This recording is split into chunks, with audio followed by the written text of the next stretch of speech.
Bien, estamos en la obligación de dar asistencia jurídica a todos los ciudadanos que son parte de nuestra audiencia, que en su mayoría no tienen entrenamiento intelectual para entender los entresijos de un proceso que parece que será bastante complejo. Claro, le hemos acompañado en el mismo, tuvimos al inicio cuando se abre este caso, al doctor Cándido Simón con nosotros, luego tuvimos abogados de dos partes también que defienden a un grupo de los implicados, en el caso de Odebrecht. Ahora vamos a ver entonces a otra Seguirán persona de las desvelando leyes. porque Exactamente. esto va para largo. Hoy recibimos a Félix Damián Olivares, tecnicismo. correcto, un abogado que tiene entrenamiento en este tema del derecho penal, para ver si entendemos un poco qué podemos esperar en el día de hoy.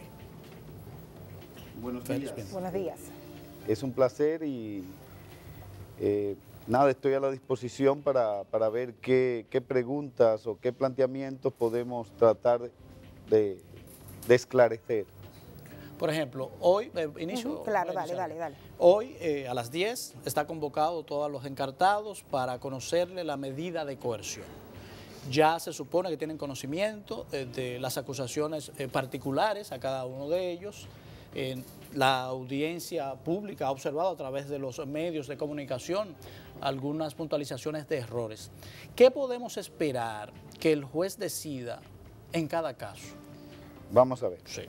Para iniciar, esto que se está presentando, que se está discutiendo, no es una acusación. Exactamente. En el sentido técnico procesal. Es una imputación, es una formulación inicial de cargos y se le está pidiendo al juez que prive de libertad a estas personas, que adopte la más grave de las medidas de coerción de entrada. En esta parte el juez va a tener que, digamos, más allá, todo el legajo de las 336 páginas y sus anexos, en los cuales algunas de estas personas o estas personas pudieran haber sido mencionados, para lo único que sirve es para establecer uno de los fundamentos básicos para adoptar cualquier medida de coerción.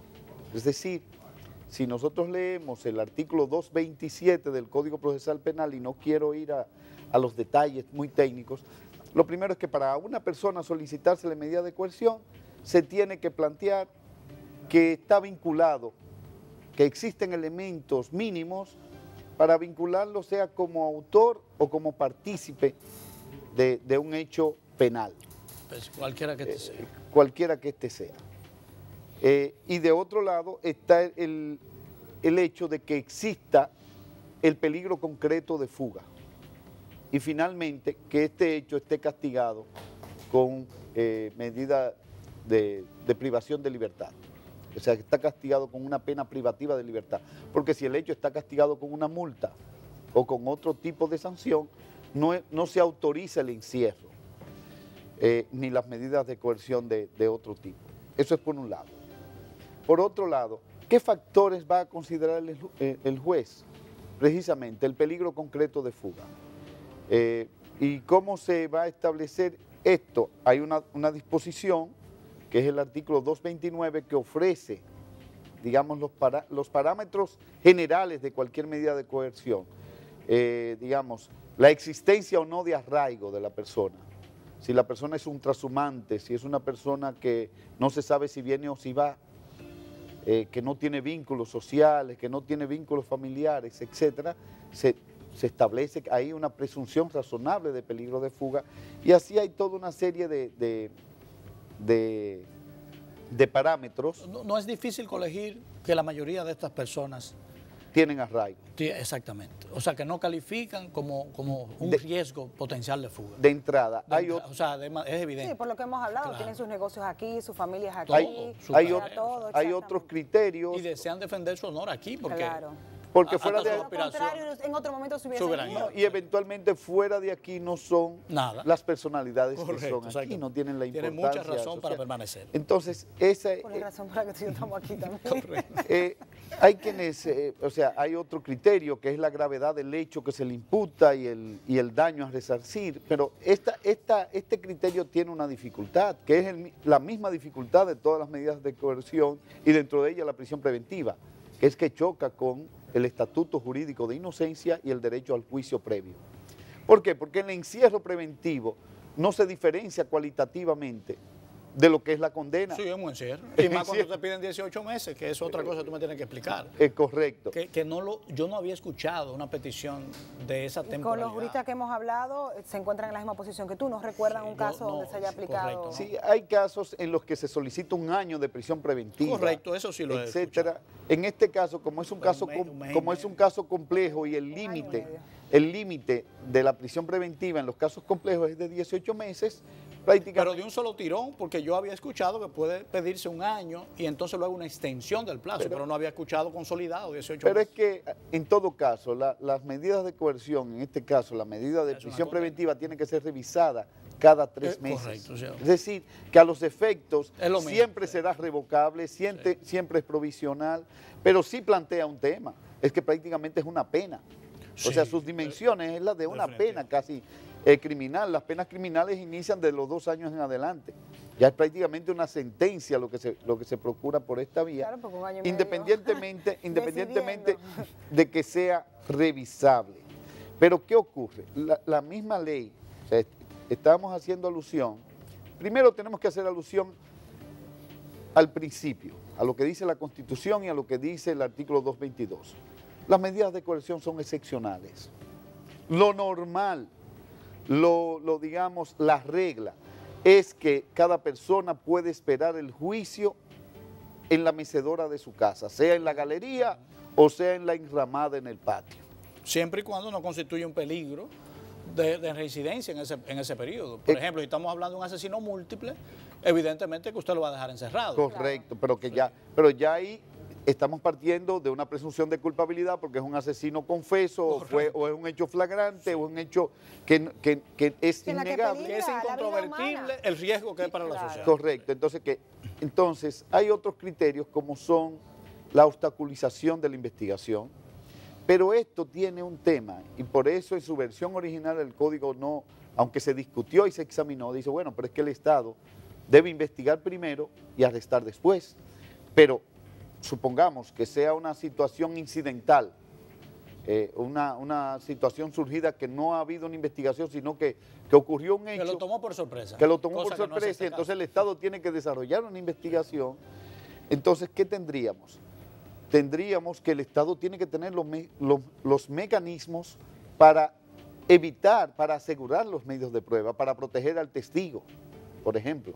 Porque para que no se dé la intimidación de testigo en materia de crimen organizado, usted protege al testigo, usted protege a la víctima, resguarda los documentos, resguarda las piezas, la escena del crimen. Esos son los riesgos de obstaculización y por vía de consecuencia el Estado tiene que ser lo suficientemente fuerte como para no arguir ese elemento como una razón para trancarte. Es decir, no puedo alegar mi propia debilidad. Correcto. Para encerrar. Sí, no puedo pedir prisión porque yo no puedo hacer una investigación en 5 meses porque necesito 18 meses. O sea, eso lo entendemos. Ahora, un segundo punto, además del riesgo de fuga, está el hecho de que algunos de los encartados, hasta ahora se ha dicho, no aparecen en las citas de las declaraciones premiadas y otros no hay una prueba documental que los enlace con el tema en cuestión. ¿Qué pasaría ahí? O sea, cuando fulano de tal, pero ve acá, no hay ninguna prueba de que recibiera soborno, pero mucho menos tampoco nadie lo ha mencionado. ¿Por qué está aquí? Por ejemplo, hay situaciones... No menciono el nombre de nadie. Sí, pero de que hay, hay, por ejemplo, hay que se encuentran en esa posición. Hay situaciones en las que, por ejemplo, de los interrogatorios o las declaraciones del señor Marcos Vasconcelo Cruz. Parciales declaraciones, porque a mí me luce como que faltan años en esa declaración. Eso es correcto. Te luce a ti y a todos aquellos que vimos el documento. Pero en algunas de las declaraciones se ve que él dice, bueno, estas personas pudo haber recibido un pago indebido, sí, pero a él no le consta. Él lo dice, él lo dice, yo no sabía quién. Yo no sabía quién, sí, de hecho, además... Yo di un dinero. Sí, y que cualquier costo de ese orden imprevisto de pagos indebidos corría por cuenta del agente comercial Correcto, o que es el único que está representante o identificado, intermediario. sí. Es decir, dentro de ese 2% de comisión, eso iba incluido. Ahí va lo tuyo y lo de la mío y las cadena. nuestras. Y lo que eventualmente Sí. es correcto. Entonces yo creo que ese dato por sí solo no resulta suficiente si no es corroborado por otros elementos fácticos. Por ejemplo, Pues, la declaración jurada que se está Se está esgrimiendo utilizando, como, exacto, como mecanismo de prueba, que me sorprende mucho. Debería ser un mecanismo para investigar. eso es correcto. Y más que eso, es decir, yo he dicho, y es una parte de que todos y todas hemos echado de menos, es que usted tiene que tener el cuadro completo de cada quien, de cada persona investigada. Usted tiene que saber quién es su testaferro, si es que lo tiene. Sí. Usted tiene que saber cuál es su círculo, lo que se llaman las personas políticamente expuestas. Usted tiene que saber cuál es su entorno, con quién opera esa persona. El rastro de su dinero. El rastro de su porque dinero. no es frisado, no en un circulito de que usted tiene tanto, no. ¿Qué ha hecho con eso? No, y algo que yo he dicho, la simple comparación aritmética entre su declaración jurada del año 2000 y su comparación jurada del año 2004, 2006, 2008 o 2012, no puede ser el elemento fundamental. O sea, el aumento del patrimonio no puede reputarse como ilícito porque aumentó. Porque todo ser humano ha vivido en su vida un momento de cambio brusco en su patrimonio. Eso es correcto. Por efecto de su trabajo. Yo lo he vivido. Correcto. Yo he pasado de A a más A a 10A. Eso es correcto. Y yo también he pasado de 10 a menos. Porque el incremento patrimonial no, perdón, Eso me ha pasado. el incremento patrimonial no justificado. Ahí sí, ya. Ya, O sea, que tú no puedas contar la historia de por qué. Correcto. Eso es otra Ahí eso está previsto dentro de la ley de lavado, pero tiene que estar asociado a un hecho delictivo previo. Entonces las pruebas de ese hecho tienen que estar plenamente acreditadas. O sea, tiene No. que haber conexión. Por ejemplo, el Ministerio Público está diciendo, este señor tiene un solar de 19 millones de pesos y fue comprado en la época en que se estaban repartiendo sobornos. Por ende, eso fue comprado por dinero del soborno. ¿Basta quiere eso? decir- no. Porque yo pude haber comprado un solar en esa época también. ¿No? Y el tema sería en esto es que, digamos, que se tenga una cuenta de banco que se vio y que coincida con la época, o un depósito, o un señalamiento específico. Por eso, este tipo Del centro del receptor, porque ahí está, es que no hemos tenido una confesión ni un aporte de pruebas, ni del agente comercial, ni de Odebrecht en República Dominicana, que de acuerdo al pacto que se firmó con ellos. al acuerdo reformulado. Exactamente. Ellos se supone que se iban a abrir y nos iban a abrir la contar puerta todo. y van a permitir tener acceso a la información. Pero ese expediente no nos cuenta todo. Eso es correcto, pero también tenemos que decir que esta es una etapa muy inicial, pero tenía que tener, Ya, teníamos digamos, que tener esa ese información. elemento Lo que que pasa es que si pudiera... desde el inicio comenzamos con pruebas dudosas, Débiles, sí. que no están realmente respaldadas, entonces uno parte de la desconfianza en el mismo sistema judicial y entonces dice, bueno, ¿hacia dónde vamos? Eso es algo que salta a la vista cuando uno examina, digamos, el pliego de requerimiento de imputación.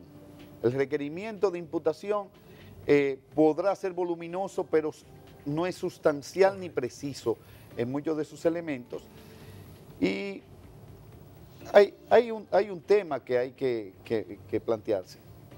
Las medidas de coerción son individuales y las consideraciones tienen que ser individualizadas.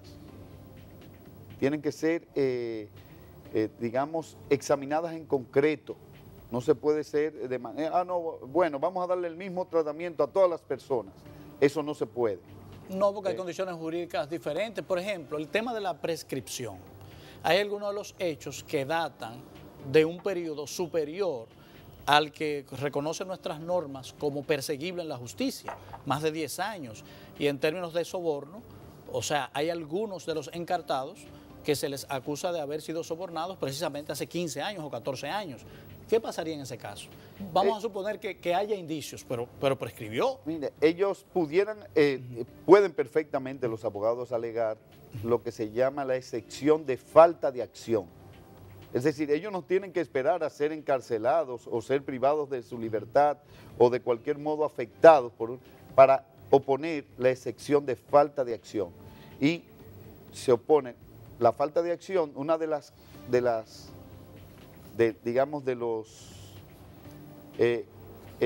excepciones que caben dentro de esta categoría es el hecho de que el delito que se alega estaría prescrito. Entonces, hay quienes dicen, bueno, la prescripción no es el momento para discutir eso. No. Todos los autores, y yo preso. Todos los autores coinciden en que hay excepciones que son de previo y obligatorio conocimiento. Es decir, sí, porque afectan un derecho fundamental de la persona. Correcto. O sea, es mi libertad. Claro que yo quiero discutirlo ahora. Claro, antes de tiene que discutirse, tendría que discutir ese elemento. Ahora, ¿qué aspecto habría que considerar? Que la prescripción va a depender del tipo de delito que se imputen. Correcto. Porque si hay delitos que son instantáneos, entonces el cómputo empieza a correr desde ahí. Pero si hay delitos que son continuos o de efectos continuos, como es el caso del lavado de activos, pero hay que establecer, digamos, un origen ilícito de bienes y las diversas fases de ese proceso de lavado de activos. Entonces, hay otro tema, que el lavado de activos, hay autores que plantean, bueno, el lavado de activos no se da con relación a la persona que logra los capitales, se da con relación a aquella tercera persona que sirve de testaferro, de prestanombre.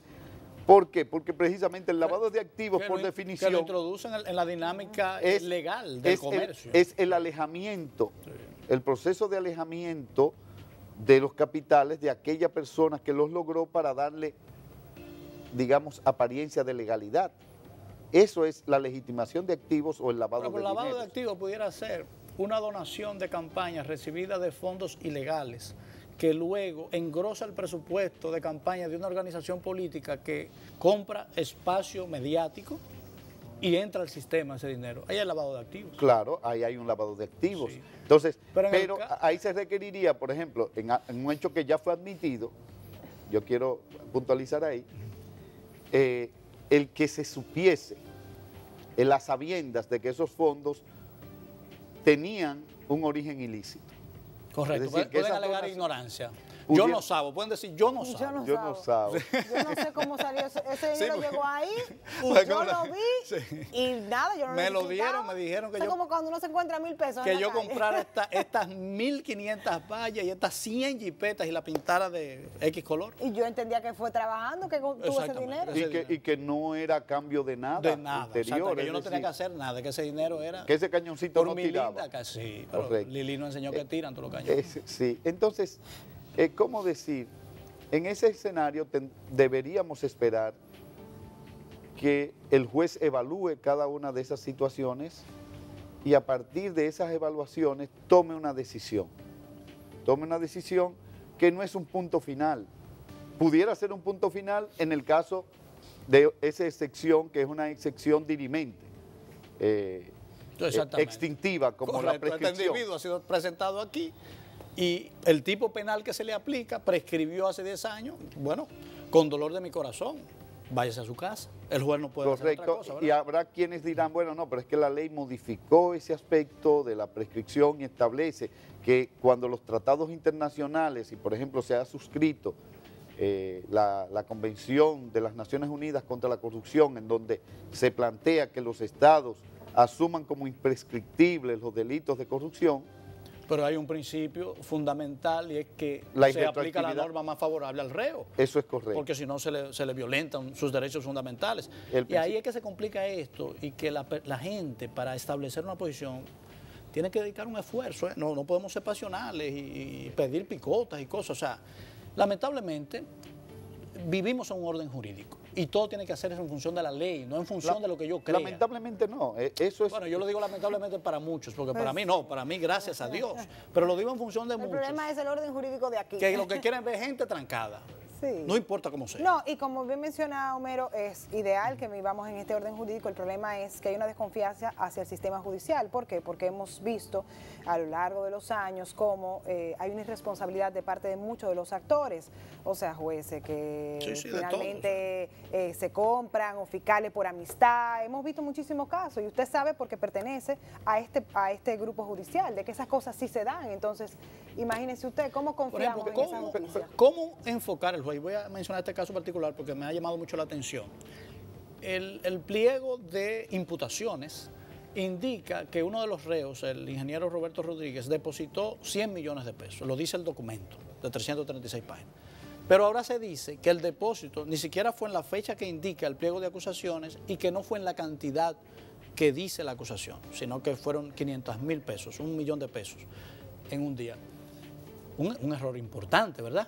Y una diferencia importante. Un error de bulto. 100 millones luce un soborno.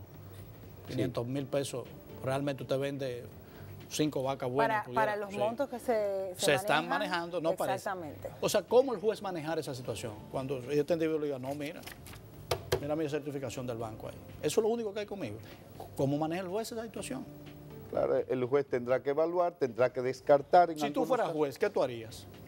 Ante eso, una pregunta difícil. Si no presentan más pruebas, otros elementos, si ese es el único elemento razonable, hay que despachar a ese señor. Lo rechazaría. Sí, pero ¿y quién le repara su imagen pública?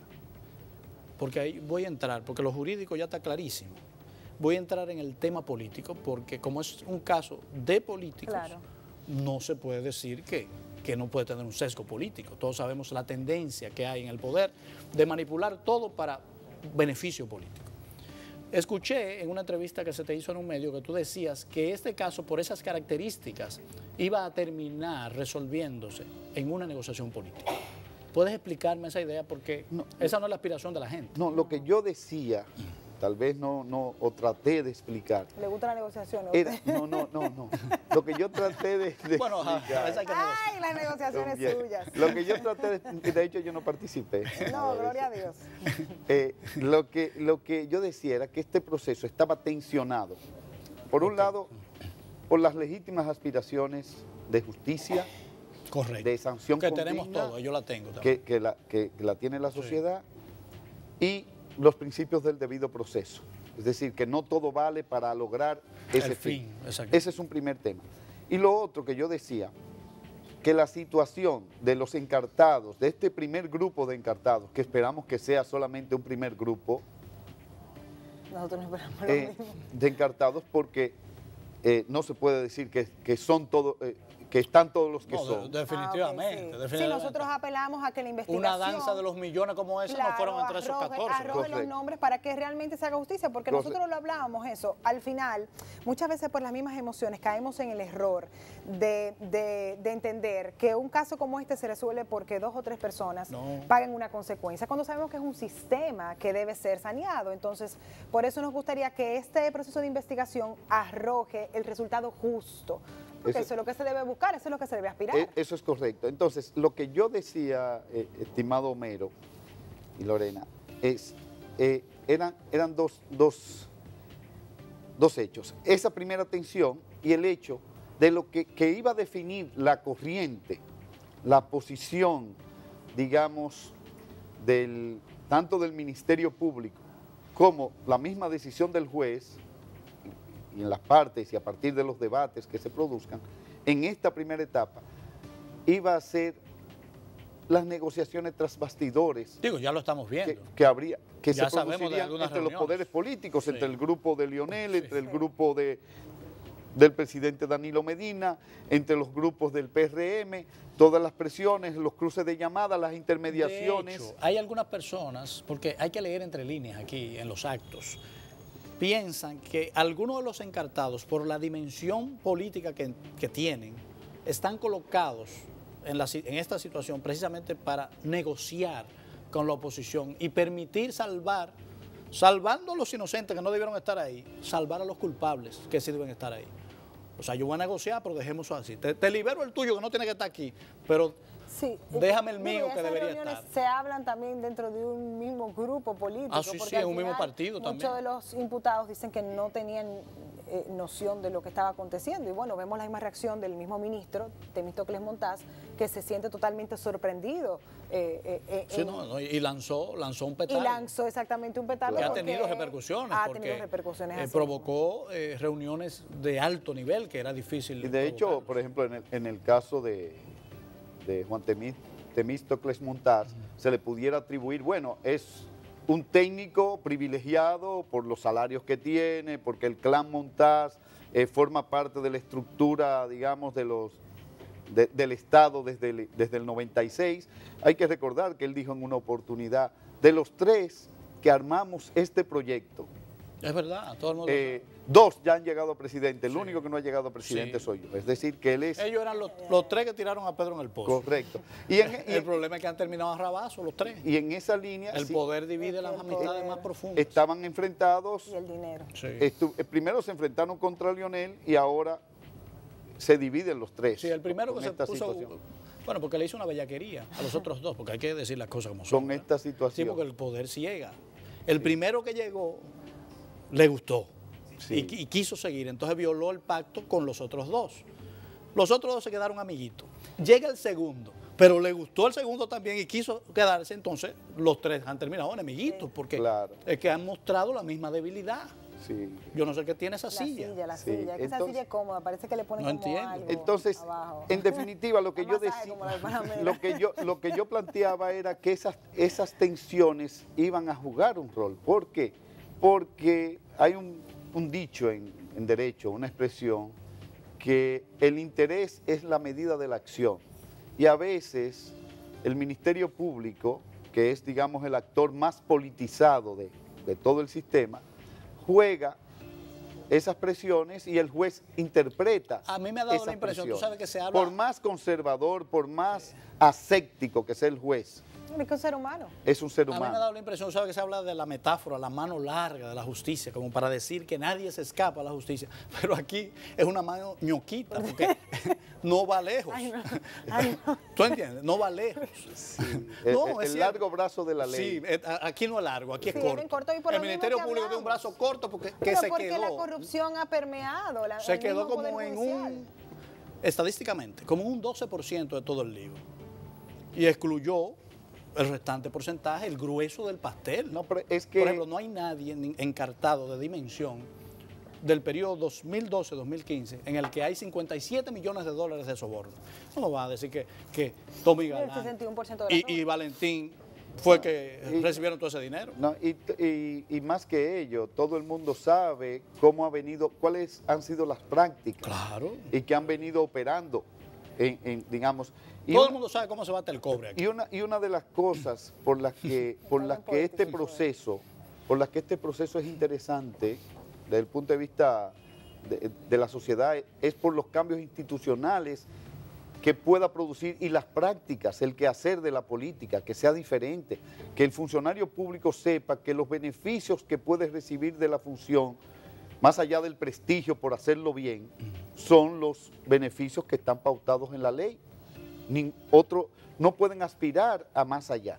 Mi Es última decir, pregunta. abusar de la función pública. Doctor Olivares, indudablemente este es un momento excepcional para la justicia, pero ¿será este el caso que determinará un antes y un después de la impunidad y de la corrupción? ¿O estamos enfrente ya, por los indicios, de otra gran decepción judicial en la historia dominicana?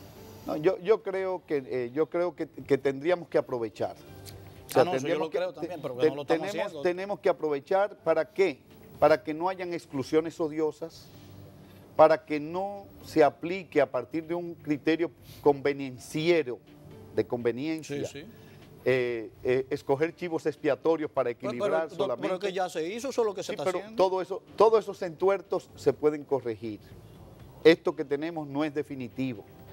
Obviamente que si hay lavado de activos, tienen que haber otras personas. Sí. Obviamente que si hubo decisiones colectivas, hay que separar Hay que la buscar paja del grano.